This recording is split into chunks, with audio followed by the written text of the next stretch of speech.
लोकसभा चुनाव 2024 की तैयारियों में सभी पार्टियां व्यस्त हो गई हैं। मायावती भी अकेले चुनाव लड़ने की तैयारी कर रही है। तो काफ़ी बड़ी मुसीबत है, क्योंकि एक तरफ इंडिया, दूसरी तरफ एनडीए, तो दोनों अलायंस के बीच मायावती अकेले खड़ी नजर आ रही हैं। लेकिन ये लोहा लेती नजर आएंगी। मायावती किसी से कम नहीं, ये बात साबित करेंगे लोकसभा चुनाव 2024 में। लेकिन गौर करने वाली बात यह है कि मायावती पर कई आरोप लगे कि मायावती विपक्षी गठबंधन का हिस्सा नहीं बन रही, और वह इसलिए नहीं बन रही क्योंकि सीबीआई और ईडी से वह डरी हुई हैं। इसलिए उन्होंने भाजपा के खिलाफ पहले ही हथियार डाल दिया और वो चुनाव लड़ना ही नहीं चाह रही।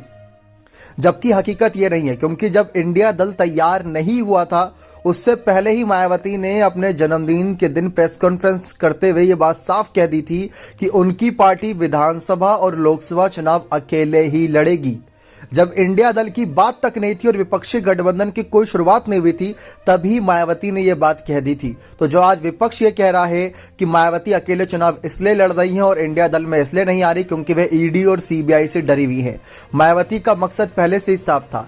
दरअसल मायावती की जो बड़ी शर्तें हैं, अगर वे किसी पार्टी के साथ गठबंधन करने जाती है या विपक्ष के साथ गठबंधन करने जाती हैं, तो सबसे बड़ी शर्त उनकी यही है कि उनकी पार्टी हमेशा गठबंधन करती है। गठबंधन में सीटों का फायदा होता है, लेकिन वोट परसेंटेज का फायदा उनकी पार्टी को नहीं होता। इस बात में काफी हकीकत है। अगर देखा जाए तो मायावती की बसपा एक ऐसी पार्टी रही है जिन्होंने भाजपा, समाजवादी पार्टी और कांग्रेस सभी के साथ मिलकर काम किया ताकि देश की जनता का भला हो। लेकिन जब बात अगर गठबंधन की आती है तो गठबंधन में वोट परसेंटेज भी आपका बढ़ना चाहिए। मायावती को यह बिल्कुल भी नजर नहीं आया। मायावती का ये मानना था कि अगर लोकसभा चुनाव 2019 में उनकी पार्टी को अच्छा खासा वोट परसेंटेज समाजवादी पार्टी का ही मिलता, जो 27 सीटों पर, जी हाँ, करीब 38 सीटें मिली थी बसपा को गठबंधन की, जिसमें 10 सीटें वो जीत गई थी और 27 सीटों पर नंबर 2 पर रही थी। तो उन 27 सीटों में से कई और सीटें वह निकाल लेती, लेकिन समाजवादी पार्टी का उतना उनको साथ नहीं मिला था वोट परसेंटेज के मामले में।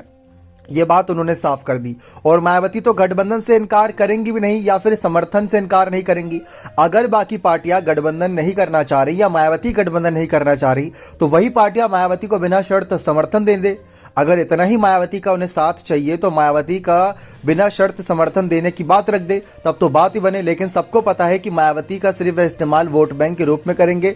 जो उनके पास दलित और अल्पसंख्यक वोट बैंक है, उसका फायदा उठाकर मायावती का यूज्ड एंड थ्रो कर देंगे। यानी मायावती कोई तवज्जो नहीं देगा इंडिया अलायंस। तो ये बात मायावती अच्छी तरीके से जानती है, इसलिए वह अकेले चुनाव लड़ रही हैं। बने रहे चैनल के साथ। बहुत बहुत